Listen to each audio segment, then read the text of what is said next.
देखिए आपके एग्जाम के अंदर यहाँ से चाहे कोई भी आपका टीचिंग का एग्जाम हो तो उसके लिए भी आपका महत्वपूर्ण हो जाता है लॉरेंस कोलबर्ग का नैतिक विकास का सिद्धांत, यानी कि आपकी मोरल डेवलपमेंट थ्योरी, जिसके बारे में आई होप आप लोगों ने इससे पहले भी जरूर पढ़ लिया होगा।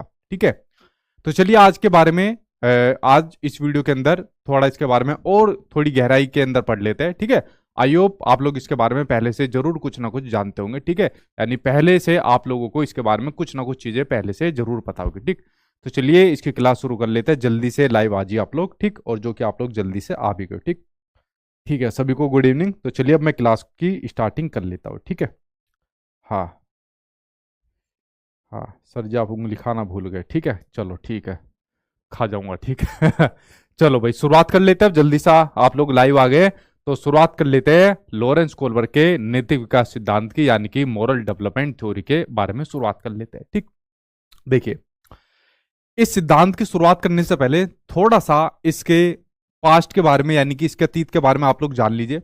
आप लोगों को इतना पता होगा जब आप लोगों के सामने आ जाता है कि नैतिक विकास का सिद्धांत किसने दिया, आप लोग कहते हो सर लॉरेंस कोलबर्ग ने दिया।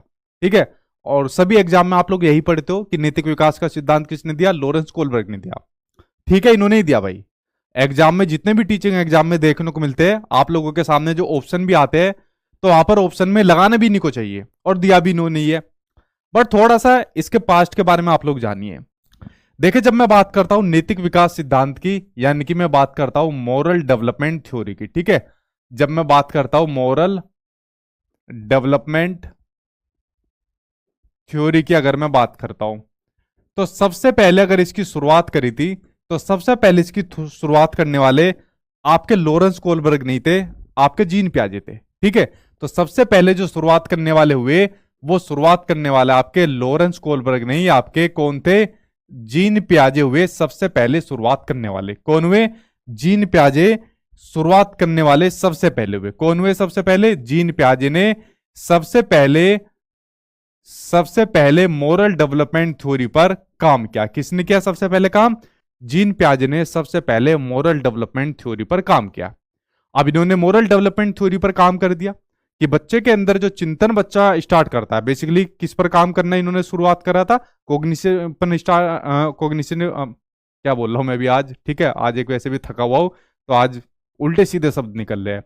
तो बेसिकली जब इन्होंने बच्चे पर काम करना शुरू करा तो बच्चे पर जब इन्होंने काम धीरे धीरे करना शुरू करा तो इन्होंने एक चीज पाई कि जब बच्चे का जो मोरल डेवलपमेंट जिस प्रकार से होता है, जिस प्रकार से जब बच्चा चिंतन करता है, तो मोरल डेवलपमेंट से धीरे धीरे करके जो इनका ध्यान है वो बच्चे के कॉग्निशन पर चला गया, उनके चिंतन पर चला गया कि जो बच्चा होता है वो किस प्रकार से चिंतन करता है और किस प्रकार से चिंतन करते करते फिर बच्चे का वो अपना वो डेवलपमेंट करता जाता है। ठीक है, तो यानी कि इन्होंने किस पर शुरुआत करी, बेसिकली बच्चे के चिंतन पर यहां पर उन्होंने शुरुआत करी। ठीक है, किस पर शुरुआत करी उन्होंने, यहां पर चिंतन से शुरुआत करी और चिंतन से शुरुआत करते करते वो चले गए बच्चे के कॉग्निशन पर, या कह सकते हो वो चले गए बच्चे के कॉग्निटिव डेवलपमेंट पर, या कह सकते हो वो चले गए बच्चे के संज्ञानात्मक विकास की ओर वो चले गए। किस पर चले गए, बच्चे के संज्ञानात्मक विकास की तरफ उनका इंटरेस्ट मुड़ गया और फिर उन्होंने किसको छोड़ दिया, उन्होंने छोड़ दिया आपके नैतिक विकास को, उन्होंने छोड़ दिया। किसको छोड़ दिया, उन्होंने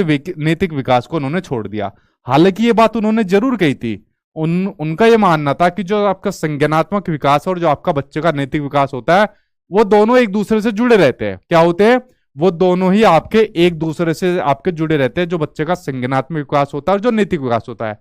क्योंकि दोनों के अंदर ही बच्चा क्या काम करता है, दोनों के अंदर ही बच्चा क्या काम करता है, चिंतन करता है, यानी सोचता है बच्चा। ठीक है, और जब बच्चा सोचता है तो सोचने के जरिए बच्चा क्या काम करेगा, अपना नैतिक विकास करेगा और बच्चा अपना संज्ञानात्मक विकास भी करता जाएगा।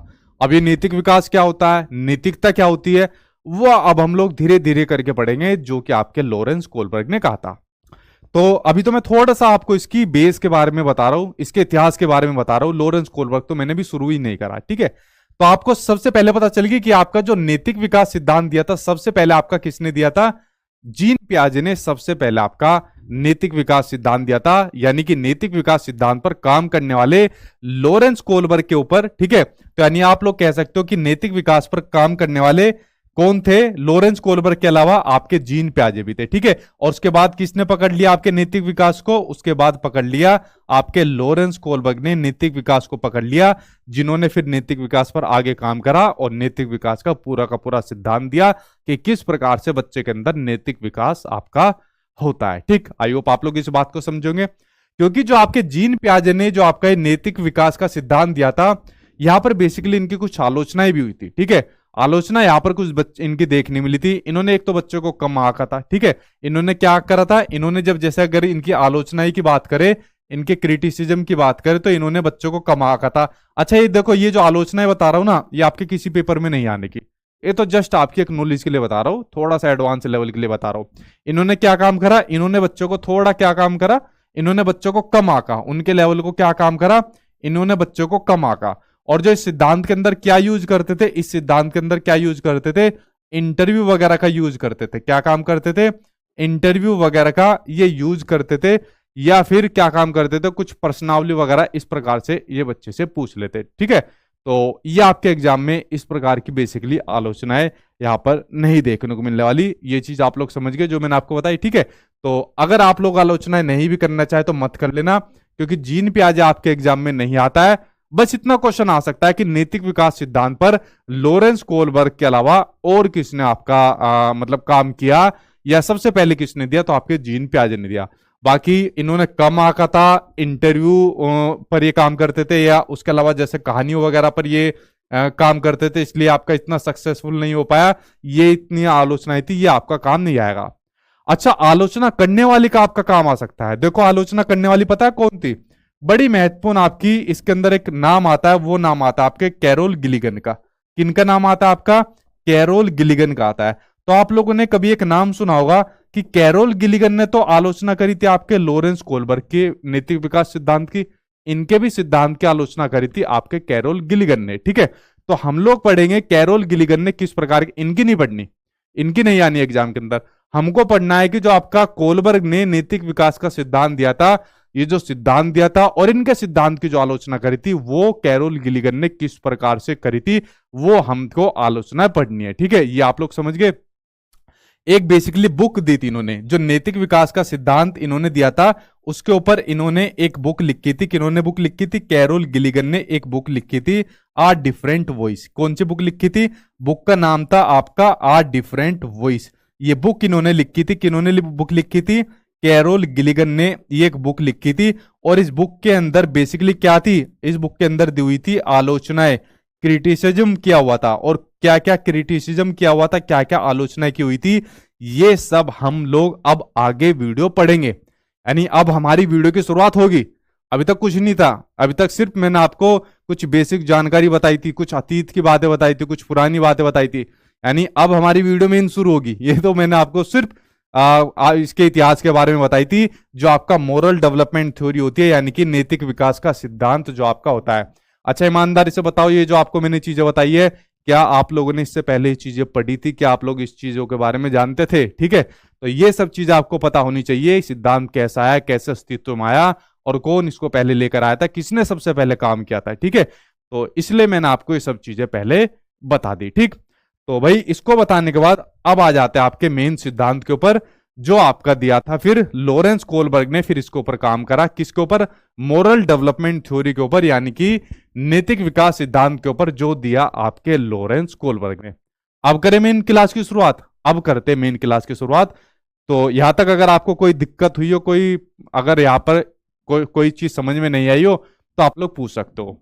इस पूरे चीज में से आपके एग्जाम में जो चीज आएगी वो ज्यादा ये आ सकती है कि भाई आपका सबसे पहले आपका जीन पियाजे ने काम शुरू करा, और कैरोल गिलिगन का नाम आता है, जो आलोचना आपके लॉरेंस कोलबर्ग के सिद्धांत की इन्होंने करी थी। ठीक है, इतना आता है। और वो कौन कौन सी आलोचना करी थी वो मैं वीडियो के एंड में आपको बताऊंगा, एक एक करके, सीक्वेंस वाइज सीक्वेंस, जब मैं आपको पढ़ाने वाला हूं। ठीक है, तो चलो भाई शुरुआत करते हैं अब अपने सिद्धांत की। देखिए, लॉरेंस कोलबर्ग अमेरिका के थे आपके। ठीक है, तो इस सिद्धांत के अंदर इन्होंने जो सिद्धांत दिया था, नैतिक विकास का सिद्धांत। पहले तो ये जान लीजिए नैतिक क्या होता है, नैतिकता क्या होती है, तो अभी तो पढ़ेंगे इस सिद्धांत के अंदर बेसिकली नैतिकता क्या होती है।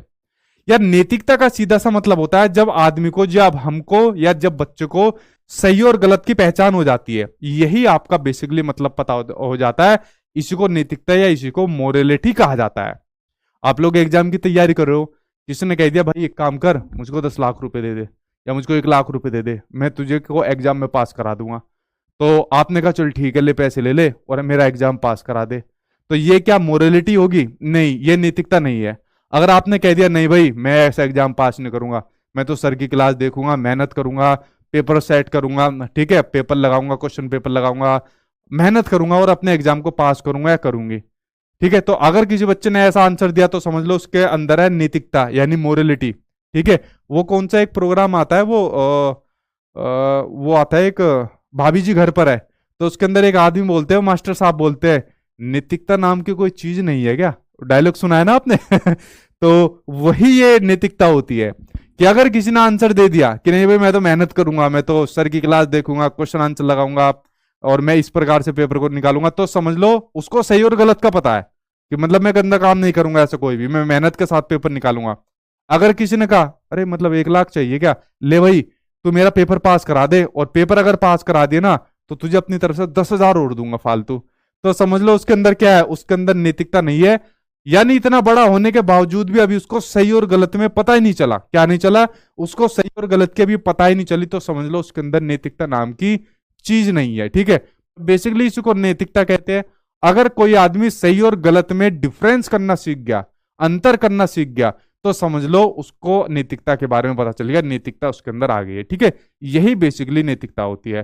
तो यही डायलॉग आपके सामने मारा जाएगा, नैतिकता नाम की कोई चीज नहीं है क्या, ठीक है, जो मास्टर साहब मारते थे, ठीक है तो यही बेसिकली नैतिकता होती है। अब जो आपकी नैतिकता होती है, मोरलिटी होती है, ये जन्मजात नहीं होती है। क्या वो नहीं होती है? ये बाई बर्थ नहीं होती है, जन्मजात नहीं होती है। अब एक बात बताओ, जब बच्चा पैदा होता है तो पैदा होने के बाद वो कहीं पर भी सूसू कर देगा, आपके ऊपर सूसू कर देगा या सभी लोगों ने सूसू किया होगा। लेकिन अगर कोई बड़ा बच्चा है, कोई बड़ा आदमी है और वो कोई खड़ा होकर भी सूसू कर देगा, 10 आदमी और गाली देंगे, अबे यार इतना बड़ा हो गया कहीं पर भी सूसू कर रहा है। तो नैतिकता कोई जन्मजात होती है? जन्मजात नहीं होती। नैतिकता सीखी जाती है, उसको सिखाया जाता है। और देखो पता है कैसे सिखाया जाता है? मान लो कोई बड़ा कहीं पर सूसू कर रहा है और कोई ऐसी जगह है जहां पर नहीं करनी चाहिए, आजकल तो बड़े खतरनाक खतरनाक स्लोगन लिखे जाते हैं, ठीक है। और क्या क्या लिखे जाते हैं दीवार के ऊपर? मैंने एक जगह पढ़ा था यार, मुझे बहुत हंसी आई थी। देखो गधे का बच्चा यहाँ पर सूसू कर रहा है मजाल है किसी की वहां पर कोई सूसू कर जाएगा, ठीक है, किसी की मजाल ही नहीं है। तो या तो आराम से सिखा दो कि यहाँ सूसू करना वर्जित है, या तो ऐसे स्लोगन लिख दो या उसकी तरह स्लोगन लिख दो जो उसने लिखा है। तो नैतिकता सिखाई जाती है। और नैतिकता किसको कौन सिखाता है? नैतिकता सिखाता है समाज, ठीक है। कौन सिखाता है? नैतिकता समाज उसको सिखाता है। यानी सामाजिकता द्वारा नैतिकता आती है, ना कि बाई बर्थ आती है, यानी कि ना कि नैतिकता जन्मजात होती है, ठीक है। तो आप लोग समझ गए। तो नैतिकता जो है ना बाई बर्थ नहीं होती है, समाज द्वारा नैतिकता सीखी जाती है, यानी समाज द्वारा आदमी नैतिकता को सीखता है, ठीक है। वो जिस मर्जी से सीखे, जो ऐसे स्लोगन से सीखे, प्यार से सीखे या कठिनाई से सीखे, वो हम लोग एक एक करके वीडियो के अंदर पढ़ने वाले हैं, ठीक है। बहुत खतरनाक खतरनाक स्लोगन आज की डेट के अंदर लिखे जाते हैं। तो नैतिकता के बारे में आप लोग समझ गए। अब देखिए ये बेसिकली इसी सिद्धांत के अंदर इन्होंने पूरा का पूरा काम करा, जो आपके लॉरेंस कोलबर्ग थे, इन्हीं सिद्धांत के अंदर इन्होंने बेसिकली अपना पूरा का पूरा योगदान दिया। अब देखिए एक चीज आपको बताऊं, जो आपके लॉरेंस कोलबर्ग थे, आपके कमेंट को ले लेता हूं, ठीक है। हाँ, मेरा मोबाइल स्विच ऑफ हो जाता ना, वो स्विच ऑफ कह रहा हूं, कमेंट ऑफ हो जाते हैं ना, अब आ गए आपके। अब देखिए इस सिद्धांत के लिए इन्होंने अपने बहुत सारे कुछ एक्सपेरिमेंट करे। इन बेसिकली जो आपके एक्सपेरिमेंट थे, फिर इनकी एक्सपेरिमेंट से संबंधित कुछ आलोचनाएं भी हुई। जो आलोचना मैंने एक स्टार्टिंग में आपको बताई, कैरोल गिलिगन द्वारा हुई। एक इनकी बड़ी फेमस आपके सिद्धांत से संबंधित आपकी एक स्टोरी है, जो आपकी हिंज की स्टोरी आप लोगों ने सुनी होगी, ठीक है। ये बेसिकली हिंज की स्टोरी आप लोगों ने सुनी होगी। अब कमेंट बॉक्स में मैं आपसे कुछ आंसर पूछूंगा इस हिंज की स्टोरी से, तो मुझे जरा उसका आंसर बताना। ये हिंज की स्टोरी मैं आपको बताता हूं, ठीक है। तैयार हो आप लोग? हाँ, हिंज डिलेमा अब एक एक करके आप लोग बताना, ठीक है। अब देखिए, अब जो हिंज थे, हिंज क्या काम करते थे? बड़ी हाइपोथेटिकल सिचुएशन कुछ क्रिएट करते थे बच्चों के सामने। क्या काम करते थे? हाइपोथेटिकल सिचुएशन क्रिएट करते थे, ठीक है। हाइपोथेटिकल हाइपोथेटिकल सिचुएशन को क्रिएट करते थे। सिचुएशन, ठीक है, क्या लिख रहा हूं मैं भी, सिचुएशन को क्रिएट करते थे। कुछ इस प्रकार की जो कहानी होती है, कुछ इस प्रकार की कहानी होती है, वो बच्चों को बताते थे। तो इन्होंने सिद्धांत के लिए बच्चों के सामने कहानी बताई। और कहानी क्या थी, उस कहानी को सुनिए जो मैं आपको बताता हूं। एक हिंज नाम का आदमी था, ठीक है। कौन था? एक हिंज नाम का आदमी था। तो हिंज नाम के आदमी की एक ये वाइफ थी। इसकी वाइफ को कैंसर था, ठीक है। क्या था? इसकी वाइफ को एक बीमारी थी, और वो बीमारी थी, क्या थी? उसको क्या था? कैंसर था। और वो जो कैंसर था, ठीक है, वो बीमारी थी, कैंसर था, एक बीमारी थी मतलब, ठीक है, जिसको कहा जाता है कि कैंसर नाम की बीमारी थी। अब इसको डॉक्टर ने कहा हिंज को कि भाई इस बीमारी का इलाज, एक केमिस्ट है, उस केमिस्ट के पास ये दवाई है, उसी के पास सिर्फ इसका इलाज है, और किसी के पास इस दवाई का इलाज है ही नहीं। तो हिंज ने कहा ठीक है, मैं उसके पास जाता हूं और इस दवाई को लेकर आता हूं। तो हिंज गया केमिस्ट के पास कि भाई केमिस्ट भाई साहब, मुझको इस दवाई को दे दीजिए, मेरी वाइफ की जो है बीमारी ठीक हो जाएगी। तो केमिस्ट ने कहा भाई मैं आपको दवाई नहीं दे सकता, और ये दवाई तो इतने पैसे की है। तो हिंज ने कहा भाई मेरे पास तो इतने पैसे नहीं है, आई थिंक इसने कुछ 10-11 हज़ार रुपए कुछ बताए थे। तो हिंज ने कहा मेरे पास कुछ इतने पैसे तो नहीं है, मेरे पास तो कम पैसे है, आप इतने पैसे ले लीजिए। उसने कहा नहीं नहीं, मैं नहीं लूंगा, ठीक है, मैं नहीं लूंगा इतने पैसे, मुझे तो इतने पैसे चाहिए। तो हिंज ने कहा देख लो भाई साहब, मेरी वाइफ की जान बच जाएगी, प्लीज ले लीजिए और इतने से काम चला लीजिए। उसने कहा नहीं, मैं नहीं लूंगा इतने पैसे। तो हिंज बड़ी टेंशन में आ गया। उसने कहा यार ऐसा तो मेरी वाइफ मर जाएगी अगर मुझे दवाई नहीं मिली तो उसके बाद हिंज ने क्या काम करा, कुछ समय रुकने के बाद वहां पे उस दुकान में जाके उसकी चोरी कर ली, उसकी दवाई की चोरी कर ली, और जाकर अपनी वाइफ की जान बचा ली। अब बच्चों के सामने उसने ये हाइपोथेटिकल सिचुएशन दी कि अच्छा एक बात बताओ बच्चों, अगर यहां पर हिंज को क्या काम करना चाहिए था?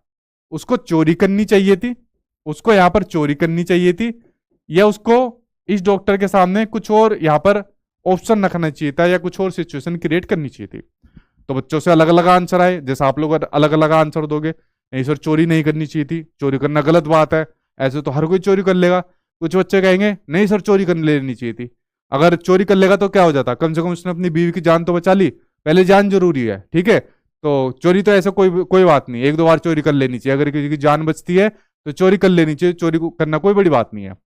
तो जैसे ऐसे उसने हाइपोथेटिकल सिचुएशन दी, और जैसा आप लोगों की तरफ से अलग अलग आंसर आ रहे हैं, जैसे मैं देख रहा हूँ स्क्रीन पर आ रहे हैं, तो ऐसे बच्चों की तरफ से अलग अलग आंसर आए, ठीक है। तो अलग अलग जब आंसर आए उनका विश्लेषण करा, तो उसने उसी के आधार पर इस सिद्धांत को यहाँ पर पेश करा, नैतिकता को यहाँ पर पेश करा।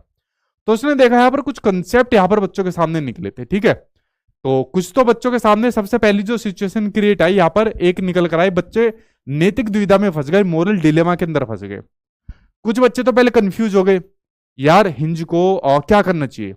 यार हिंज अगर मान लीजिए दवाई नहीं लाएगा तो उसकी वाइफ मर जाएगी, जो मैंने भी ऊपर आपको बताई, और अगर उसने दवाई ले ली तो उसको पुलिस पकड़ के ले जाएगी, ठीक है। तो बच्चे यहां पर कंफ्यूज हो गए। तो अगर बच्चे किन्हीं दो चीजों के अंदर फंस रहे हैं और वो डिसीजन नहीं ले पा रहे कि ये चीज करनी चाहिए, ये चीज करनी चाहिए, तो उसी को कहा जाता है नैतिक दुविधा, यानी कि मोरल डिलेमा। जैसे बच्चे यहां पर दो चीजों के अंदर फंस गए थे कि यार दो में से क्या चीज करनी चाहिए, क्योंकि तीसरा कुछ ऑप्शन नहीं था, या तो दवाई लानी थी, या फिर उसको चोरी करनी, हाँ उसकी अपनी वाइफ को मरते हुए देखना था। दो में से किसी एक काम को हिंज को करना था। और ऐसी सिचुएशन हमारे सामने रियल लाइफ में भी आती है, जब हमारे सामने दो ऑप्शन हो जाते हैं, ठीक है, कि या तो इसको ले लीजिए या इसको ले लीजिए, ठीक है। ऐसा होते हैं ना, मान लो आप किसी को प्यार करते हो, तो एक तरफ तो आपका प्यार है, दूसरी तरफ आपके घर वालों ने जहर की बोतल लेकर खड़े हो गए, दूसरी तरफ उसके घर वाले जहर की बोतल लेकर खड़े हो गए, मर जाएंगे हम तो, ठीक है, या तो हमारे वाली कहने वाली से मान जा, इससे शादी कर ले, और ना हम मर जाएंगे, दूसरे वाले खड़े हैं, हम पुलिस में कंप्लेंट कर देंगे, तुझे डलवा देंगे जेल के अंदर। अब आपके सामने सिचुएशन क्रिएट हो गई, यार हमने तो इसको प्रोमिस कर दिया अपनी वाली को, और ये जो है घर वाले यार यहाँ पर खड़े हो गए, अब करे तो क्या करे, उधर से वो भी खड़ी है, मैं मर जाऊंगी, ठीक है। तो सारे मरने मारने की बात कर रहे हैं, और यहाँ पर क्या हो गए, नैतिक दुविधा के अंदर अब फंस गए। यार इधर घर वाले टूटे पड़े मरने मारने के ऊपर, अगली वाली के भी टूटे पड़े मरने मारने के ऊपर, और ये वाली भी यार मरने के ऊपर टूटी हुई है। यार मैं तो फंस गया बीच में, मैं जाऊं तो किसकी तरफ जाऊं, मैं खुद नहीं मर सकता, मुझे तो यार डिसीजन लेना पड़ेगा। तो ये बीच में क्या हो गया, बीच में खुद फंस गया, नैतिक दुविधा के अंदर फंस गया। तो करूं तो क्या करूं, तो यही होती है आपकी नैतिक दुविधा, मोरल डिलेमा ये होता है, ठीक है। अब ये जब मोरल डिलेमा होता है, नैतिक दुविधा के अंदर आदमी फंस जाता है, तो फिर वो क्या काम करता है, प्रोसेस चलता है उसके माइंड के अंदर, ठीक है, जिसके बारे में उन्होंने कहा, फिर आदमी वो चिंतन करना स्टार्ट कर जाता है। तो हिंज ने वो अपने माइंड के अंदर वो प्रोसेस करना स्टार्ट कर दिया, ठीक है। जब ये प्रोसेस करना स्टार्ट कर देता है, ठीक है, जब वो प्रोसेस स्टार्ट कर देता है, यानी जब सही और गलत में से जो उसके लिए एक सही डिसीजन लेना होता है, उसमें से जब किसी वो एक को सेलेक्ट कर लेता है, हिंज ने किसको सेलेक्ट करा, हिंज ने सेलेक्ट करा, उसने जाकर वो चोरी कर ली और उस दवाई को ले लिया और अपनी बीवी की जान बचा ली। तो इसी को क्या कहा जाता है, मोरल रीजनिंग कहा जाता है, नैतिक तर्कना कहा जाता है। यानी उसके सामने दो ऑप्शन थे, या तो चोरी करके दवाई ले ले और अपनी बीवी की जान बचा ले, जो कि उसने करा, या दूसरा ऑप्शन ये था अपनी बीवी को मरते हुए छोड़ दे। जैसा आपके सामने दो ऑप्शन थे, या तो जाके अपनी वाली की जान बचा ले, या फिर जाके अपना वो घर वाले टूटे पड़े उनको मना ले। एक ऑप्शन था, ठीक है। तो यही ऑप्शन में से अगर आप में एक को सेलेक्ट कर लेते हो, तो वो एक को सेलेक्ट करने की जो प्रक्रिया होती है वो आपकी मोरल रीजनिंग होती है, नैतिक तर्कना होती है, ठीक है। तो यही आपकी मोरल रीजनिंग यानी कि नैतिक तर्कना होती है। तो जो आपके हिंज थे उसने यहाँ पर किसी एक को यहाँ पर सेलेक्ट कर लिया, ठीक है। तो पेरेंट्स के साथ मत देखना ये वीडियो, पेरेंट्स कहेंगे इसकी वीडियो मत देखना, ठीक है, तो बेकार आदमी है ये, तो हमें आगे जाके कुछ ऑप्शन भी नहीं देने देगा, ये तो हमें बच्चों को फंसवाएगा भी नहीं, आगे जाके हम बच्चों को फंसा तो लेंगे उल्टी सीधे, तो हमारा तो एक हथियार इसने पहले बर्बाद कर दिया, ठीक है। इस वीडियो को अलग से देखना साइड में जाके, ठीक है। चलो आगे देखते हैं। मोरल रीजनिंग और मोरल डिलेमा आप लोग समझ गए। अब देखिए मोरल रीजनिंग और मोरल डिलेमा के अलावा लॉरेंस कोलबर्ग ने नैतिकता के आपके लेवल बताए थे, ठीक है। और कितने लेवल बताए थे कि जो नैतिकता होती है उसके आपके 3 लेवल बताए थे। और इन लेवल के लिए इन्होंने संज्ञा दी थी कि आपके सार्वभौमिक होते हैं, यूनिवर्सल होते हैं, ठीक है। नैतिकता के लिए इन्होंने क्या कहा था कि आपके सार्वभौमिक होते हैं, यानी कि आपके यूनिवर्सल होते हैं, यानी हर बच्चा इनसे होकर गुजरा है, आप भी, मैं भी, हर कोई इनसे होकर गुजरा है, ठीक है। हालांकि कई पॉइंट के ऊपर इनकी आलोचना भी हुई थी कि भाई हर कोई बच्चा इसी स्टेप से थोड़ी होकर गुजरता है, ठीक है, क्या पता उसके अंदर कुछ चेंज भी होता है, क्या पता कई कल्चर का प्रभाव भी उसके ऊपर पड़ता है, तो कुछ आलोचना भी हुई थी। तो जो एक आलोचना मैंने भी आपको बताई, ठीक है। लेकिन सबसे पहले इसके लेवल की बात कर लेते हैं कि कौन कौन से लेवल है। और उसके अलावा इन लेवल के अंदर इन्होंने हर लेवल के अंदर 2-2 स्टेज बताई थी। देखो लेवल तो इन्होंने बताए 3, pre conventional level, conventional level और पोस्ट कन्वेंशनल लेवल। और हर लेवल की इन्होंने बताई 2-2 स्टेजेस, ठीक है। तो स्टेज कितनी हो गई, 6 तो स्टेज हो गई और 3 लेवल हो गए, ठीक है। ये बात आप लोग समझ गए। अब इन्हीं के बारे में हमको पढ़ना है, ठीक है, इन्हीं के बारे में हमको पढ़ना है, क्योंकि सबसे ज्यादा क्वेश्चन आपके एग्जाम में यही से देखने को मिलते हैं। अब यहां तक अगर आपको कोई समझ में कोई चीज नहीं आई हो जल्दी से पूछिए, यहां से फिर अब मैं स्टार्ट करने वाला हूं आगे का आपका प्रोसेस, ठीक है। पूछिए जल्दी से यहां से अगर कोई चीज आपको समझ में नहीं आई हो, ठीक है।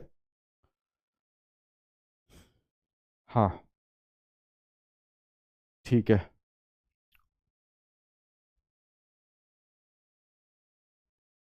मेरा बेटा भी देख रहा है साथ में। ठीक है देख लो, एग्जाम्पल वैसे ही होते हैं, ठीक है। अब देखिए अगर मैं बात करूं आपके 3 लेवल की, अब देखो मेरी बात सुनना, अभी बोर्ड के ऊपर मत डालना। 3 लेवल की बात करते हैं, pre conventional level, conventional level और पोस्ट कन्वेंशनल लेवल।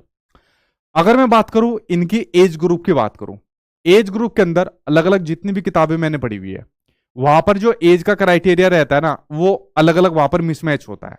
ना ही आपके एग्जाम में आज तक जितने भी टीचिंग के एग्जाम है कभी एज पूछी गई है।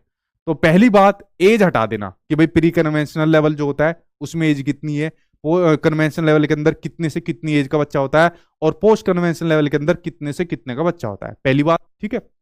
दूसरी बात, जो आपकी जो एज का लेवल का क्राइटेरिया होता है, आपको सिंपल से इतना याद रखना है, प्री कन्वेंशनल लेवल के अंदर जो बच्चा होता है वो लगभग आपका 10 साल तक का बच्चा होता है, ठीक है।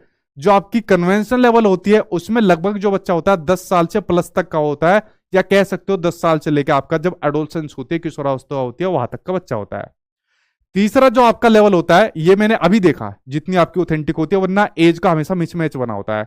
तीसरी जो आपकी लेवल होती है वो आपकी पोस्ट कन्वेंशनल होती है, वो आपका एडोलसेंस से फिर ऊपर तक का आपका इसके अंदर एज ग्रुप आ जाता है। अब एक और मेरी लास्ट बात सुनना, जो सबसे मेन बात है, प्री कन्वेंशन लेवल, इसके अंदर बच्चे के अंदर नैतिकता नहीं पाई जाती। प्री कन्वेंशन लेवल के अंदर, कन्वेंशन लेवल के अंदर जो बच्चे के अंदर नैतिकता पाई जाती है, वो नैतिकता पाई जाती है समाज के अकॉर्डिंग। जैसा समाज बोल देगा वैसा बच्चा उस चीज को मान लेगा। अभी एक का कमेंट आया कि सर मेरे साथ मेरे भैया देख रहे हैं, भैया ने कह दिया नहीं ये टीचर सही नहीं पढ़ा रहा, एग्जाम्पल सही नहीं दे रहा। अगर बच्चे ने मान लिया कि ये नहीं ये टीचर सही नहीं पढ़ा रहा, एग्जाम्पल सही नहीं दे रहा, इनको नहीं पढ़ना चाहिए, तो वो बच्चा किसके अंदर आ जाएगा, वो बच्चा अभी भी इतनी बड़ी एज के अंदर आपका कन्वेंशन लेवल के अंदर आ जाएगा। तो ठीक है, तो कन्वेंशन लेवल के अंदर जो बच्चा चलता है वो किसके अकॉर्डिंग चलता है, समाज के अकॉर्डिंग चलता है। तीसरी आ जाती है पोस्ट कन्वेंशन लेवल। इस स्टेज के अंदर जो बच्चा आता है वो बच्चा सुनता है सिर्फ अपनी, वो समाज की नहीं सुनता। यानी अगर उसको लगता है कि कोई चीज अगर मेरे हित के लिए है, अगर कोई कानून मेरे हित के लिए बना है, अगर कोई कानून समाज के हित के लिए बना है तो वो ठीक है, अदरवाइज मैं उस कानून को तोड़ दूंगा। तो पोस्ट कन्वेंशनल लेवल के अंदर जो बच्चा नैतिकता दिखाता है वो नैतिकता दिखाता है कि अगर उसको ठीक लग रहा है तो मैं मानूंगा, अदरवाइज मैं उस रूल को तोड़ दूंगा। अगर उसको लगता है कि जैसे फॉर एग्जाम्पल मैंने भी बताया, अगर भैया ने बात कही है ठीक है तो मुझे ठीक लग रही है मैं मानूंगा, अदरवाइज मैं उस बात को नहीं मानूंगा। आप लोग समझ गए। प्री कन्वेंशनल लेवल के अंदर बच्चे के अंदर नैतिकता नहीं पाई जाती। छोटा सा बच्चा बड़े आदमी के गाल पर थप्पड़ मार देता है, छोटा सा बच्चा प्रधानमंत्री के ऊपर सूसू कर देता है। कन्वेंशनल लेवल के अंदर बच्चे के अंदर नैतिकता पाई जाती है समाज के अकॉर्डिंग। समाज ने कहा बेटा बच्चे के पैर छू तो बच्चा, बड़े के पैर छू तो बच्चा बड़े के पैर छुएगा। बच्चा, आदमी कहता है कि आपको क्लासरूम के अंदर फर्स्ट आना है तो बच्चा क्लासरूम के अंदर फर्स्ट आता है। क्यों? समाज के अंदर उसको अपना एक सोसाइटी के अंदर नाम दिखाना है, पहचान दिखानी है, अपने माता पिता का नाम रोशन करना है। पोस्ट कन्वेंशनल लेवल के अंदर बच्चे को समाज की परवाह नहीं होती, बच्चों को समाज के नियमों की परवाह नहीं होती। बच्चों को परवाह होती है अगर समाज के नियम समाज की भलाई के लिए तो मानेगा, वरना अदरवाइज उसको तोड़ देगा। ये पूरे के पूरे इन लेवल की जान होती है जो मैंने आपको बताया। अब थोड़ा सा इनको और डिटेल में खोलकर मैं आपको बताता हूं जो आपको ये चीजें बताती है। ठीक है, अब देखिए पहला लेवल हो गया आपका प्री कन्वेंशनल। ठीक है, यहां पर आपका स्टेज नहीं, प्री कन्वेंशनल लेवल है। ठीक है, प्री कन्वेंशनल लेवल है आपका। प्री कन्वेंशनल लेवल के अंदर जो आपकी नैतिकता होती है वो क्या रहती है? इसमें नैतिकता आपकी नहीं पाई जाती। मैंने कहा छोटा बच्चा होता है, वो आपने देखा होगा घर के अंदर छोटे बच्चे होते हैं, बड़ों के मुंह पे थप्पड़ मार देते हैं, बड़ों के ऊपर सूसू कर देते हैं, कुछ भी काम कर देते हैं, क्योंकि नैतिकता नहीं होती। ठीक है, उनको नहीं पता होता कि हमको बड़ों का आदर करना चाहिए, बड़ों का सम्मान करना चाहिए। उनको इस चीज से मतलब नहीं होता। उनको जो नैतिकता रहती है, जो फर्स्ट स्टेज के अंदर होती है, नैतिकता रहती है पनिशमेंट एंड ओबीडियंस पर, आज्ञा और दंड पालन पर उनकी नैतिकता निर्भर होती है। अगर बड़ों घर के अंदर बड़ों ने कहा कि बेटा आप घर के अंदर कोई बड़ा है या घर के अंदर मेहमान आ रहे हैं, उनके आपको नमस्ते करनी चाहिए, दुआ सलाम करनी चाहिए, तो बच्चा उनके सामने नमस्ते दुआ सलाम करेगा, क्योंकि बड़ों ने कहा है कि आपको उनकी आज्ञा पालन करनी चाहिए। अगर आपने ऐसा नहीं करा तो आपको हम सजा देंगे, पनिशमेंट करेंगे, तो बच्चा वहां पर नैतिकता दिखाएगा, अदरवाइज बच्चा नैतिकता नहीं दिखाएगा। घर के अंदर कोई भी प्रधानमंत्री आ जाए, मुख्यमंत्री आ जाए, बच्चों को मतलब नहीं है। बच्चे अपना घर के अंदर XYZ एक्टिविटीज करता रहेगा, बच्चा किसी प्रकार की नैतिकता नहीं दिखाएगा। आप लोग मेरी बात समझ गए। तो इस स्टेज के अंदर बच्चे के अंदर जो नैतिकता रहती है नहीं पाई जाएगी। अगर बच्चा नैतिकता दिखाएगा तो बच्चा नैतिकता दिखाएगा आपका दंड और सजा, और दंड और आज्ञा पालन पर बच्चा नैतिकता दिखाएगा, अगर उनको इन दो चीजों का यहां पर भय रहेगा तो। ठीक है, दूसरा इसी के अंदर जो दूसरी स्टेज होती है वो होती है आपकी इंस्ट्रूमेंटल एंड रिलेटिविस्ट इंडिविजुअलिज्म, जिसको कहा जाता है टिट फॉर टैट की अवस्था। ठीक है, यानी कि जैसे को तैसे की अवस्था। अब देखिए इसके अंदर भी मैंने कहा ये आपकी दूसरी स्टेज है, नैतिकता बच्चे के अंदर नहीं पाई जाती। इस स्टेज के अंदर जैसा बच्चे के साथ आप करोगे वैसा बच्चा आपके साथ करेगा। आप बच्चे की कोई चीज छीन लो, बच्चा आपके साथ तभी मारेगा। आप बच्चे की कोई चीज तोड़ दो, बच्चा आपकी चीज तोड़ देगा। जब हम स्कूल के अंदर पढ़ते थे, छोटे छोटे थे, ठीक है, मैंने कहा ना बच्चे की एज यहां पर कितनी है? बच्चे की एज यहां पर है लगभग 10 साल से पहले तक का बच्चा है। ठीक है, यानी 10 साल तक का यहां पर बच्चा है, यानी स्कूल के अंदर तक का यहां पर बच्चा है। ठीक है, अगर स्कूल के यहां तक का बच्चा है, अगर आपने बच्चे की पेन तोड़ दिया तो बच्चा आपका पेन तोड़ देगा, बच्चा आपके बैग को तोड़ देगा, बच्चा आपके कॉपी के पेन को फाड़ देगा। अगर आपने बच्चे के एक मारा, आपके घर में छोटे बच्चे रहते हैं, अगर आपने बच्चे के एक मारा तो छोटा बच्चा फिर आपके उल्टा पलट के मारेगा। तो आप बच्चों को ये नहीं कह सकते नहीं उल्टा नहीं मारना चाहिए, बच्चा मारेगा, कितना भी आप उसको समझा ले, ज्यादा डांटोगे तो रोने लग जाएगा। ठीक है, छोटा बच्चा होता है। तो इसी स्टेज में बच्चा कैसा करता है? टिट फॉर टैट, जैसा आप मेरे साथ व्यवहार करोगे वैसा मैं आपके साथ व्यवहार करूंगा। क्यों? क्योंकि बच्चों को मोरालिटी के बारे में, नैतिकता के बारे में यहां पर नहीं पता होता। समझ गए आप लोग? तो यानी यहां पर बच्चों को नैतिकता से मतलब नहीं है, जैसा व्यवहार आप मेरे साथ करोगे वैसा व्यवहार मैं आपके साथ करूंगा। ठीक है, ऐसा बड़ों के साथ भी होता है। जैसे हम लोग तो बड़े हो गए, तो आज की डेट के अंदर अगर कोई हमारे मारता है, दे दूसरा घुसन डम्मी उसके मुंह के ऊपर रख देते हैं। ठीक है, तो वेट नहीं करते, वो वाला काम नहीं करते। महात्मा गांधी जी ने कहा कि अगर कोई एक मारे दूसरा गाल भी आगे कर दो, इतना वेट नहीं करते। टिट फॉर टैट वाला, तूने मेरे एक मारा, ले मैं तुझे दो मारूंगा ये वाला काम यहां पर होता है। तो जो आपका प्री कन्वेंशनल लेवल होता है उसके अंदर बच्चे के अंदर नैतिकता नहीं पाई जाती, जो मैंने आपको बताया था। और नैतिकता किस पर आधारित रहती है? या तो आपकी पनिशमेंट पर आधारित रहती है, या ओबीडियंस पर आधारित रहती है, या आपकी टिट फॉर टैट पर आधारित रहती है। जैसा आप मेरे साथ करोगे वैसा मैं आपके साथ करूंगा। ठीक है, तो आपका पहला लेवल हो गया। दूसरा लेवल होता है आपका कन्वेंशनल लेवल। यार इसने थोड़ा सा टाइपिंग के अंदर गलती है, इसको सही कर लेना, मैं पीपीटी में सही करवा लूंगा। प्री कन्वेंशनल लेवल, ठीक है, कन्वेंशनल लेवल के अंदर जो आपकी नैतिकता रहती है, मैंने बताया किस पर आधारित रहती है, समाज के नियमों पर आधारित रहती है। जैसा सोसाइटी बोल देती है वैसा बच्चा मानता है, ठीक है, जैसा समाज बोल देता है वैसा बच्चा उस चीज को मान लेता है। समाज बोलता है कि ये काम सही है, आपको ये काम करना चाहिए, बच्चा करता है, क्योंकि बच्चा यहां पर कैसा है, बच्चा अब यहां पर 10 साल से बड़ा बच्चा है। किसने बड़ा है, 10 साल से बड़ा यहां पर बच्चा है। घर वाले कहते हैं कि बेटा आपको ये वाला कोर्स लेना चाहिए, आगे जाके इसमें ज्यादा संभावना है, तो बच्चा उस कोर्स को लेगा। क्यों, क्योंकि वो घर वालों पर भरोसा करता है, घर वालों की बातों को मानता है, ठीक है, तो उसको बच्चा उस कोर्स को ले लेगा, नैतिकता दिखाएगा। क्यों, क्योंकि यार घर वालों की बात माननी चाहिए, ठीक है। तो यहां पर बच्चा वो सारे डिसीजन लेता है जो समाज मानता है, ठीक है। अब यहां पर समाज के अकॉर्डिंग यहां पर बच्चा चल रहा है। अब इसकी 2 स्टेज पढ़ते हैं हम एक एक करके। पहली स्टेज है यहां पर गुड बॉय और गुड गर्ल वाली। यहां पर बच्चा दिखाता है अपने आप को अच्छा बनने वाली, अपने आप को अच्छा लड़का बनने वाली इमेज यहां पर शो बच्चा करता है कि भाई मुझको क्लासरूम के अंदर फर्स्ट आना है, मुझको अपने सोसाइटी के अंदर अच्छा बन के दिखाना है, कि मतलब हर कोई मेरी तारीफ करे, यार ये तो बहुत अच्छा लड़का है, बहुत अच्छी लड़की है। ये वाली इमेज यहां पर बच्चा दिखाना चाहता है, इस तरीके की इमेज यहां पर बच्चा दिखाना चाहता है। मतलब अपने आप को हर जगह अच्छा बनाने की वो प्रवृत्ति उसके अंदर पाई जाती है इस वाली स्टेज के अंदर। क्यों, ताकि समाज उसको अप्रिशिएट करे, समाज उसको बढ़ावा दे, अरे यार कितना अच्छा बच्चा है, देखो यार ये तो बहुत अच्छा बच्चा है, ठीक है, ये तो स्कूल में फर्स्ट आता है या फर्स्ट आती है, ये तो कहीं बाहर ही निकलता है, ठीक है, ये तो हमेशा बहुत बढ़िया रहता है, हर किसी का कहना मानता है। ये वाली जो इमेज होती है ना, good boy and good girl वाली, ये वाली आपकी पाई जाती है कन्वेंशनल लेवल के अंदर पाई जाती है। तो ये आपकी पहली स्टेज हो गई इस वाले लेवल की, ये बात आप लोग समझ गए। और गोल्डन रूल का विचार भी इसी के अंदर आ जाता है आपका, ठीक है। तो ये हो गई आपकी, ठीक है। अब इसी की आपकी दूसरी स्टेज पढ़ते हैं, लॉ एंड ऑर्डर ओरिएंटेशन। मैंने कहा ये वाली आपकी इसकी दूसरी स्टेज है। बच्चा क्या काम करता है इसके अंदर, समाज के नियमों को मानता है। समाज ने क्या बनाए हुए, समाज ने बनाए हुए कानून, तो बच्चा जितने भी कानून होते हैं उन सभी को बच्चा यहां पर मानता है, ठीक है। बच्चे ने जितने भी कानून बने XYZ, बच्चा उन सभी को यहां पर मानता है। कानून कैसे बने होते हैं कि भाई आपको पढ़ाई करनी चाहिए, पढ़ाई नहीं करोगे तो फेल हो जाओगे, बच्चा पढ़ता है, ठीक है। बच्चा क्या काम करता है, दिन रात करके पढ़ना शुरू कर देता है।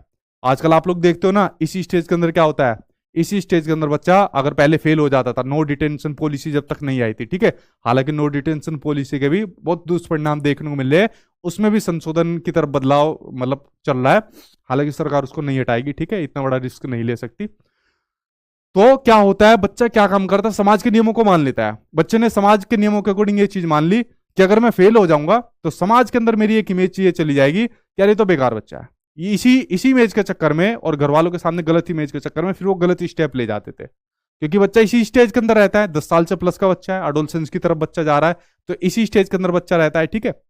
तो बच्चा, जैसे एक एग्जांपल मैं पहले से देता हूं, जैसे मान लीजिए कोई रेड लाइट के ऊपर खड़ा है, रेड लाइट पर यहां पर बच्चा खड़ा है, ठीक है। तो यहां पर जब रेड लाइट पर खड़ा है और रेड लाइट पर अगर मान लीजिए किसी का एक्सीडेंट हो गया, किसी को बाइक वाले को गाड़ी वाले ने ठोक दिया, तो बच्चा क्या काम करेगा, यहां पर कोई बच्चा है एडोलसेंस तक का, 10 साल से प्लस का, 15 साल तक का अगर कोई बच्चा है, ठीक है, तो वो जाकर उसको बचाने नहीं जाएगा, किसी और दूसरे कोई दोस्त उसके साथ भी खड़ा है, कोई या उसका पेरेंट्स उसके साथ खड़ा है, वो जाना चाहता है, नहीं पापा मत जाओ बचाने, रेड लाइट नहीं तोड़नी चाहिए आपको, ठीक है, कानून नहीं तोड़नी चाहिए आपको। तो उसके पापा कहता है नहीं बेटा कानून तोड़ देनी चाहिए, नहीं नहीं कानून नहीं तोड़नी चाहिए, ठीक है, कानून तोड़ोगे आपको सजा मिल जाएगी, पुलिस आपको पकड़ लेगी, कानून नहीं तोड़नी चाहिए। तो बच्चा क्या काम करता है, जो समाज ने जो कानून बनाए हुए है, ठीक है, जो समाज ने कानून बनाए हुए है, लिखा हुआ है ना लॉ एंड ऑर्डर ओरिएंटेशन, यानी समाज ने XYZ जितने भी कानून बनाए हुए उसके अकॉर्डिंग यहां पर बच्चा चलता है, चाहे किसी की भी जान भी चली जाए उससे बच्चों को फर्क नहीं पड़ता, वो समाज के नियमों के अकॉर्डिंग यहां पर बच्चा चलता है, ठीक है। तो दूसरी आपकी लेवल होगी कन्वेंशनल लेवल हो गया आपका। अब बात करते हैं आपके पोस्ट कन्वेंशनल लेवल की। किसकी बात करते हैं, पोस्ट कन्वेंशनल लेवल की। यार ये सारी जगह इसने स्टेज ही लिखा हुआ है, तो इसको सभी को लेवल कर लेना, ठीक है, क्या कर लेना, लेवल। तो देखिए अब बात करते हैं पोस्ट कन्वेंशनल लेवल की बात करते हैं। पोस्ट कन्वेंशनल लेवल के अंदर बच्चा किसके अकॉर्डिंग चलता है, समाज के, जी नहीं, बच्चा चलता है अपने अकॉर्डिंग चलता है। समाज के अकॉर्डिंग बच्चा इतना चलता है, अगर समाज का कोई नियम समाज के अच्छे के लिए है, समाज का उससे उत्थान हो रहा है, बच्चे का उत्थान हो रहा है, किसी का उत्थान हो रहा है, तो बच्चा उस चीज को मानेगा, अदरवाइज उस नियम को तोड़ देगा। अब यहाँ पर बच्चा नहीं रहा, बेसिकली बच्चा एडोलसेंस से ऊपर हो गया, ठीक है, तो यहाँ पर बच्चा नहीं रहा, वो उससे ज्यादा का हो गया वो, ठीक है। तो यहाँ पर वो किसके अकॉर्डिंग चलता है, खुद के अकॉर्डिंग चलता है। यहाँ पर व्यक्ति किसके अकॉर्डिंग चलता है, खुद के अकॉर्डिंग यहाँ पर चलता है। किसके अकॉर्डिंग, खुद के अकॉर्डिंग यहाँ पर चलता है, ना कि समाज के अकॉर्डिंग यहां पर चलता है, ठीक है, समाज की यहां पर नहीं सुनता। अब जैसे इससे पहले वाले एग्जाम्पल के उसमें स्टेज में क्या हुआ, रेड लाइट पर कोई एक्सीडेंट हुआ और उसके साथ में उसके पापा खड़े हैं, और रेड लाइट पे एक्सीडेंट होने के बाद बच्चा क्या कहता है, नहीं पापा आगे मत जाओ, रेड लाइट नहीं तोड़नी चाहिए, आपको जो है ना फाइन लग जाएगा, ठीक है, आपको पुलिस पकड़ के ले जाएगी, रेड लाइट मत तोड़िए। अब यहां पर बच्चा आ गया आपका पोस्ट कन्वेंशन लेवल के अंदर, बच्चा खुद रेड लाइट तोड़ देगा। अगर उसके पापा कहेंगे ना कि नहीं बेटा रेड लाइट नहीं तोड़नी चाहिए, यहां पर आदमी क्या कहेगा, वो जो आपका इसी स्टेज के अंदर है, रेड लाइट गई भाड़ में, ठीक है, रेड लाइट तोड़ दूंगा, सब काम को तोड़ दूंगा, चाहे मुझे जेल में भी जाना पड़े ना, ठीक है, लेकिन मैं जाकर उस आदमी की जान बचाऊंगा। यहां पर आदमी ये वाली सोच विकसित कर लेता है अपने अंदर, यानी कि सोशल कॉन्ट्रैक्ट ओरिएंटेशन वाली स्टेज के अंदर आ जाता है, यानी कि अपने यहां पर कानून को तोड़ देता है अगर यहां पर किसी की जान भी यहां पर उसको बचानी पड़े तो, ठीक है। तो सोशल कॉन्ट्रैक्ट ओरिएंटेशन यहां पर आ जाती है, खुद के अकॉर्डिंग चलता है, यानी कि समाज के अकॉर्डिंग यहां पर व्यक्ति नहीं चलता, ठीक। ये वाली बात आप लोग समझ गए, ठीक, जिसके अंदर आप लोग अभी हो यहां पर, ठीक। नेक्स्ट स्टेज, ये इससे भी ऊपर स्टेज आ जाती है, यूनिवर्सल एथिकल प्रिंसिपल ओरिएंटेशन आ जाती है, ये इससे भी ऊपर स्टेज आ जाती है। यहां पर व्यक्ति सोचता है कि अगर समाज के नियमों से समाज का भला ही नहीं हो पा रहा, ठीक है, और मुझे ऐसा लग रहा है कि उसके लिए मुझे अपनी जान भी देनी पड़ जाए, सारे समाज के नियमों को तोड़ने पड़ जाए, तो मैं तोड़ दूंगा सारे नियमों को, और इसके लिए भले मुझे अपनी जान भी न्यौछावर करने पड़ जाए। सबसे बेस्ट एग्जाम्पल है भगत सिंह जी का, तो मैं दे दूंगा अपनी जान, दे दूंगा, ठीक है, और इन्होंने दे भी दी थी अपनी जान, ठीक है। तो ये आपका इस वाली स्टेज के अंदर आपको देखने को मिल जाता है, यूनिवर्सल एथिकल प्रिंसिपल ओरिएंटेशन के अंदर, ठीक है। तो देखिए मैंने आपको 3 लेवल बताए, प्री कन्वेंशनल, कन्वेंशनल और पोस्ट कन्वेंशनल, जिसके अंदर मैंने आपको बताया प्री कन्वेंशनल के अंदर नैतिकता नहीं होती, कन्वेंशनल के अंदर नैतिकता समाज के अकॉर्डिंग होती है, और पोस्ट कन्वेंशनल के अंदर जो नैतिकता होती है वो खुद के अकॉर्डिंग होती है, समाज के नियमों को नहीं मानता। जैसे इसका सबसे बढ़िया एग्जांपल मैं आपको बताता हूं, आई होप आप लोग इसको इंप्लीमेंट करोगे अपनी लाइफ के अंदर। अभी आप लोग सभी क्या हो, अभी सब आप लोग एडोलसेंस से ऊपर चल रहे हो, किशोर अवस्था से ऊपर चल रहे हो। अभी आप लोग जैसे एग्जाम को पास कर लोगे, इसका सबसे बढ़िया एग्जांपल लास्ट ईयर भी एक देखने को मिला था। अभी जैसे मान लीजिए आप लोगों की शादी नहीं हुई, और शादी के टाइम पर क्या होता है, जैसे अभी दहेज का सिस्टम शुरू होता है, ठीक है, दहेज प्रथा का देखने को मिलता है। तो अगर आप लोगों ने डिसीजन ले लिया, ठीक है, कि भाई मैं दहेज नहीं लूंगा, ठीक है, चाहे शादी हो या ना हो मैं दहेज नहीं लूंगा, तो आप लोगों ने मन बना लिया, तो समझ लो आपको कोई हिलाने डुलाने वाला नहीं है, आप दहेज नहीं लोगे, तो आप लोग किसके अंदर आ जाओगे, क्या आप समाज के अकॉर्डिंग चलोगे, आप समाज के अकॉर्डिंग नहीं चलोगे। तो ऐसा प्रैक्टिकल क्वेश्चन पूछे जाते हैं आपके एग्जाम में, आपके एग्जाम के अंदर सीधे सीधे क्वेश्चन आएगा तो ऐसा आ जाएगा, लेकिन आपके एग्जाम में ज्यादातर ऐसे प्रैक्टिकल क्वेश्चन आते हैं। तो आप लोग किस स्टेज के अंदर हो यहाँ पर, या आप किस लेवल के अंदर हो, तो आप यहाँ पर पोस्ट कन्वेंशन लेवल के अंदर हो, कि आप लोग यहाँ पर समाज के नहीं मानने, समाज के अंदर जो बिचौलिया वो क्या काम करता है, अरे नहीं मतलब लड़का सरकारी नौकरी के अंदर है, इतनी के तो शादी हम करेंगे, या इतनी चीज तो हम दिलवाएंगे, कोई बात नहीं इतनी चीज तो दिलवाएंगे।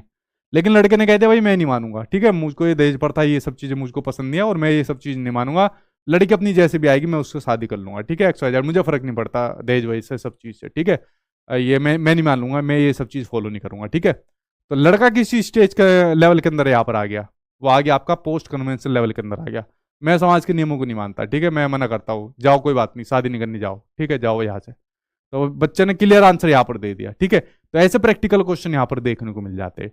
तो प्रैक्टिकल क्वेश्चन अगर आपका आएगा, अंडरस्टैंडिंग लेवल का क्वेश्चन आएगा, इस तरीके का क्वेश्चन आपको देखने को मिलेगा। आई होप आप लोग मेरी बात समझ गए होंगे, जो मैंने आपको लेवल बताया, जो आपकी स्टेज बताई, वो आपकी समझ में यहां तक आ गई होगी। अब जो इन्होंने आपका बेसिकली सिद्धांत दिया, ये आपका सिद्धांत दिया नैतिक विकास का सिद्धांत, कि जो बच्चे के अंदर जो नैतिकता आती है वो पर्टिकुलर इस स्टेज वाइज स्टेज चलती है, और इसी प्रकार से नैतिकता चलती है कि भाई शुरुआत में नहीं होती है, फिर धीरे धीरे करके बढ़ती है, समाज के अकॉर्डिंग बढ़ती है, फिर बच्चा खुद के अकॉर्डिंग यहाँ पर डिसीजन लेना शुरू कर देता है, ठीक है। आप में से कुछ लोग ऐसे होंगे जो अभी भी ये सोचते होंगे नहीं मेरे तो घर वाले ही देखेंगे, घर वालों ने कह दिया तो मैं कर दूंगा, और दहेज वो ले लेंगे तो ले लेंगे, ठीक है। बट आप लोगों को अपनी सोच यहाँ पर डेवलप करनी चाहिए, घर वालों से कुछ डिस्कस करके ऐसे सामाजिक या मैं कहूँ सामाजिक बुराइयों को दूर करना चाहिए, मेरे ख्याल से जो मेरी सोच है, ठीक है। क्योंकि आप लोग यंगस्टर हो, आप लोग नहीं आगे बढ़ोगे, नहीं करोगे तो और कौन करेगा, ठीक है। चलिए आगे बात करते हैं। अब कुछ घर वालों के कुछ बैठे होंगे इस इंतजार में, अब वो अगेन मुझे गाली देंगे, यार ये तो नाश करवाएगा हमारा भी, ठीक है।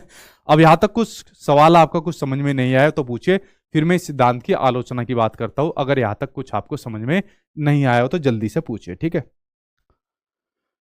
सर मेरा शादी का फिक्स हो गया 7 को, ठीक है। I am so sad. शादी में सैड क्यों हो रहे हो?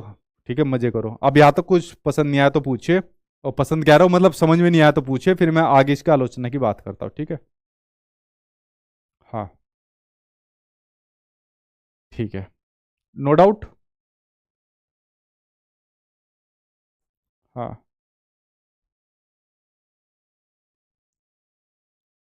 ठीक है। हाँ, ठीक है भाई। अब देखिए, बात कर लेते हैं। अब इस सिद्धांत की आपकी आलोचना करी, और आलोचना करने वाली कौन थी? आपकी आलोचना करने वाली थी कैरोल गिलिगन, ठीक है। कौन थी? Carol Gilligan. देखिए, गिलिगन हार्वर्ड यूनिवर्सिटी में ही काम कर रही थी। किसमें?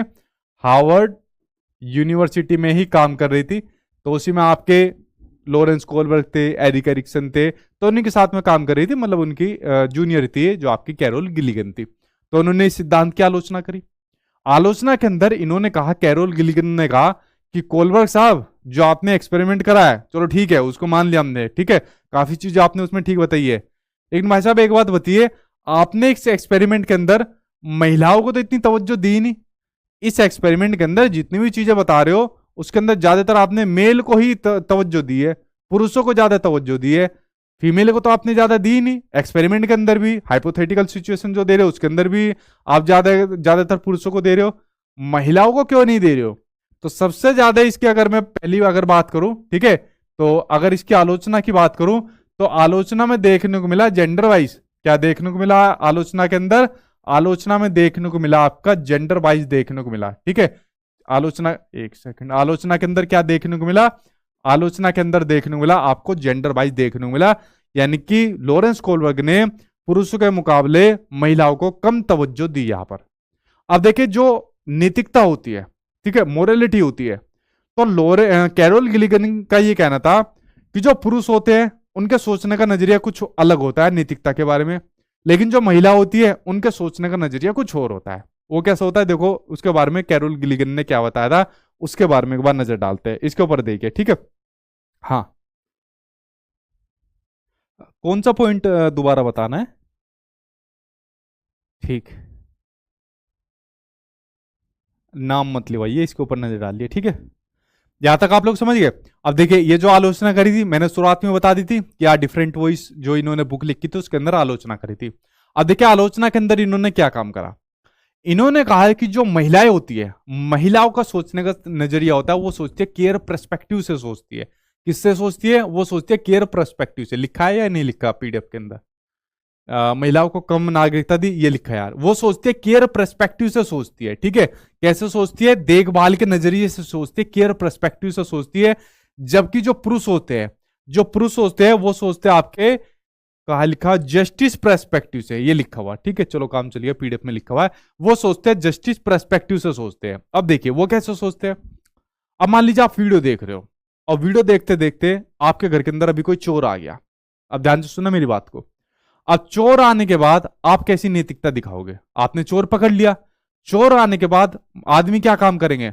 आदमी लेकर आएंगे घर के अंदर से डंडे, या आदमी लेकर आएंगे घर के अंदर जो भी हथियार मिल जाए, या कुछ भी ना मिले तो अपने हाथों का पैरों का लेके और दे धड़ाधड़ पेलना शुरू कर देंगे उसको, ठीक है। पेलना मतलब हमारे यहाँ पे यूज किया जाता है, उसको मारना शुरू कर देंगे, ठीक है। तो तोड़ने के बाद अच्छी तरीके से उसको लाल करने के बाद, बैंगन टमाटर जैसा लाल करने के बाद फिर कॉल करेंगे पुलिस के बाद, हाँ जी हमारे यहाँ चोर आ गया था और हमने उसको एक दो करके पीठ थप्पड़ मार दिया है, और उसके बाद हमने उसको पकड़ के रखा है, आप जल्दी से आ जाइए। फिर उसके बाद उसको पकड़वा देंगे पुलिस के यहाँ पर, ठीक है। तो आदमी ने यहाँ पर नैतिकता कैसे दिखाई? जस्टिस वाली, न्यायवादी यहाँ पर नैतिकता दिखाई कि हमारे यहाँ पर चोरी कर रहा है, पता नहीं क्या कर देता, घर के अंदर बच्चे भी थे, पता नहीं और क्या कर देता। तो जस्टिस वाली नैतिकता दिखाई, ठीक है, न्यायवादी नैतिकता दिखाई।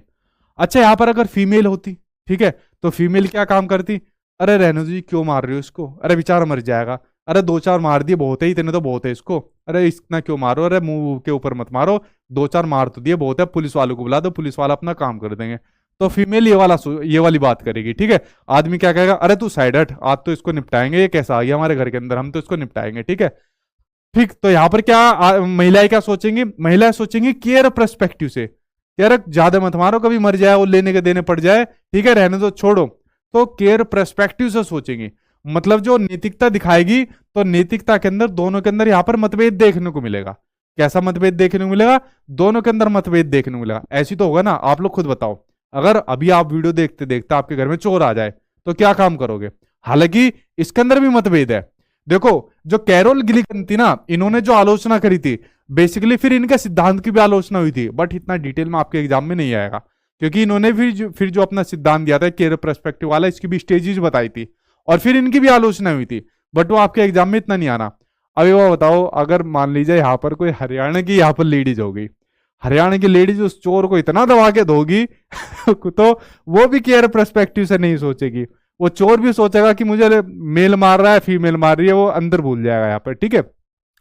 लेकिन जनरली अगर मैं सोचूं, ठीक है, सबको ओवरऑल करके सोचूं, तब भी फीमेल का जो नजरिया होता है देखने का, सोचने का, वो ज्यादातर केयर पर्सपेक्टिव होता है, यानी कि देखभाल वाला नजरिया होता है। दो चार मार के छोड़ देगी, लेकिन मेल जब तक मारेगा जब तक उसका हाथ साफ ना हो जाए बढ़िया तरीके से, ठीक है। तो ये इसकी सिद्धांत की आलोचना हुई थी, जो कि लॉरेंस कोलबर्ग ने ये चीज नहीं करी। उन्होंने सिर्फ जो मेल होते हैं, पुरुष होते हैं, उन्हीं को ज्यादातर अपने सिद्धांत में शामिल करा।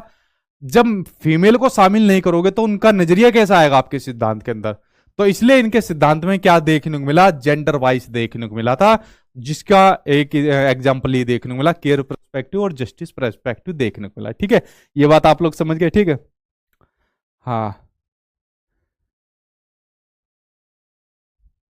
ठीक है भाई, उसको चोरी करने देंगे। वो प्रीति सिंह कौन चोरी करवा लेगा घर के अंदर, ठीक है। इतना भी केयर पर्सपेक्टिव नहीं वो होगा कोई, कि कोई फीमेल आके कहेगी कि भैया आ जाओ घर के अंदर चोरी कर लो, वो रखी अलमारी वहां चोरी कर लो। एक काम करो, हमारे हस्बैंड ने प्रॉपर्टी के कागज वहां रख रखे हैं, कोई कोई फीमेल इतनी केयर पर्सपेक्टिव से थोड़ी सोचेगी कि आ जाओ सारे घर के अंदर चोरी कर लो, वहां ये पैसे रखे हैं, वहां ज्वेलरी रखी है या ये रखी है, ऐसे थोड़ी कर लेगा कोई भी, ठीक है।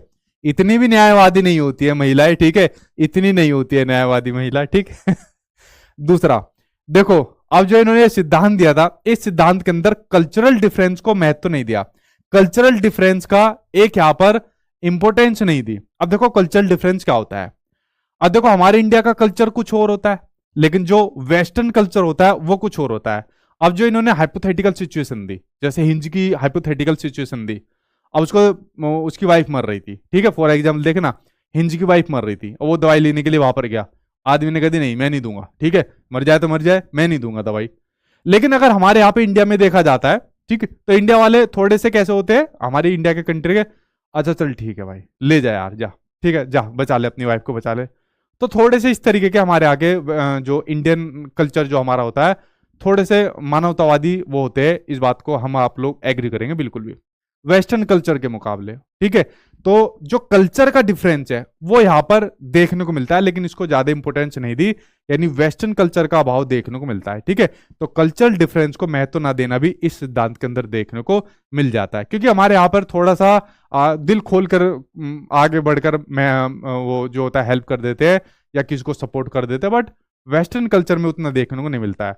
या तो आप अगर जब सिद्धांत दे रहे हो तो उसमें सभी कल्चर को आपको ऐड करना चाहिए था, हमारे को भी या किसी और कल्चर को भी या सभी को भी, बट आपने उस कल्चर को ऐड नहीं किया जो आपके लॉरेंस कोलबर्ग ने करा। तो कल्चर डिफरेंस को इंपॉर्टेंस यहाँ पर नहीं दी।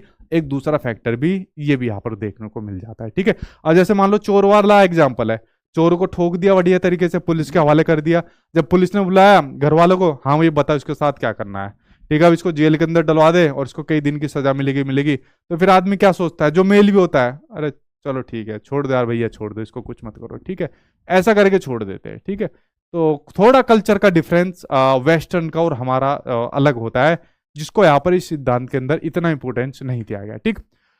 तो भाई ये पूरा सिद्धांत था आपका, जो लॉरेंस कोलबर्ग का यहाँ पर सिद्धांत था, जो मैंने पूरा एक्सप्लेन आपको करा, किस प्रकार से लेवल बताया, स्टेजेस बताई, शुरू की पृष्ठभूमि आपको बताई, आलोचना बताई। आई होप आपको पूरा सिद्धांत समझ में आ गया होगा। और अगर कोई भी फिर भी आपका सवाल है, क्वेश्चन है, तो आप लोग पूछ सकते हो। और यहाँ पर आपका खत्म हो गया, ठीक है। लॉकडाउन में ऑक्सीजन सिलेंडर में पता चल गया।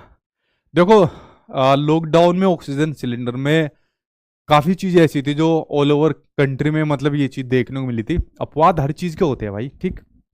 तो अपवाद हर चीज के होते हैं, ठीक। अगर कोई सवाल है, क्वेश्चन है, तो आप लोग मुझसे पूछ सकते हो, ठीक। हाँ, ठीक है।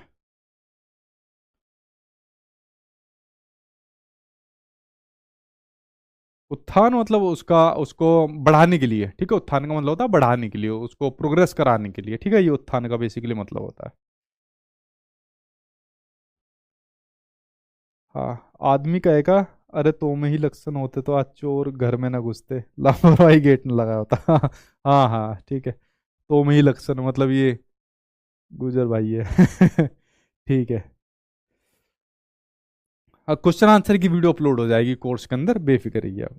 ओ, इसके अंदर और पूछिए अगला क्वेश्चन। क्वेश्चन आंसर आपके डल जाएंगे, ठीक है। हमारी शादी में आइएगा, वीरेंद्र कुमार, अच्छा ठीक है। मैं ट्राई करूंगा। समझ में आ गया ना आपको, कोई डाउट तो नहीं है ना? सर जीन प्याजे कहते हैं कि पहले चिंतन आता है पहले भास आता है, नहीं, जीन प्याजे के अकॉर्डिंग पहले चिंतन आता है फिर भास आता है। लेकिन जो वाइगोत्स्की कहते हैं, वाइगोत्स्की कहते हैं पहले भास आता है, ठीक है। वाइगोत्स्की ने सबसे ज्यादा भाषा पर दिया।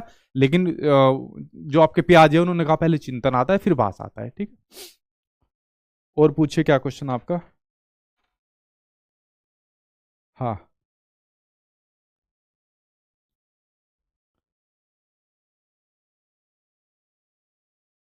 तो डेली क्लास लीजिए, अरे कोर्स आपका सारा कंप्लीट हो जाएगा आपका, ठीक है। विद प्रैक्टिस के साथ आपका हो जाएगा। और कितनी क्लास लोगे भाई?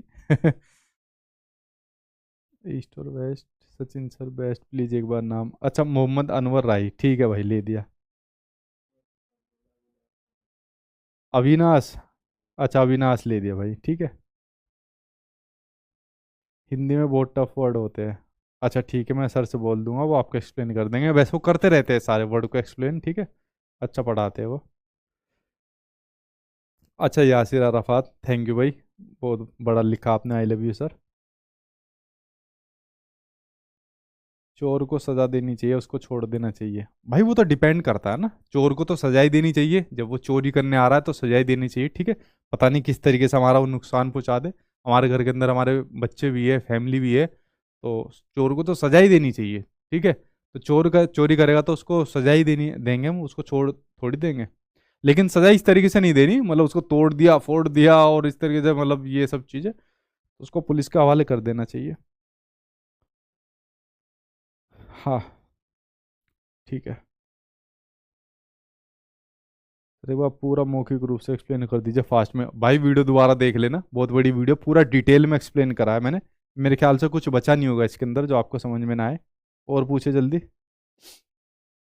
कोई डाउट तो नहीं बचा ना वो आपका? ठीक है।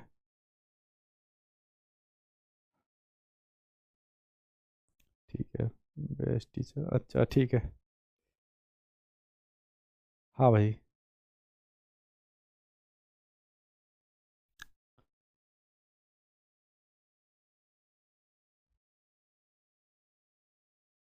ठीक है भाई,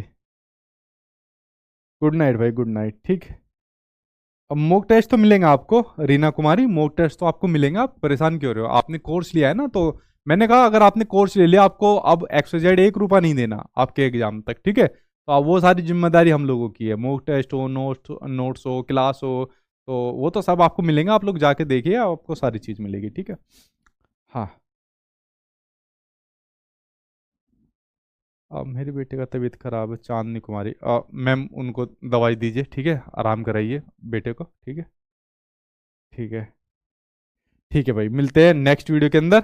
और तब तक आप लोग पढ़ते रहना, ध्यान रखना, गुड नाइट, टेक केयर।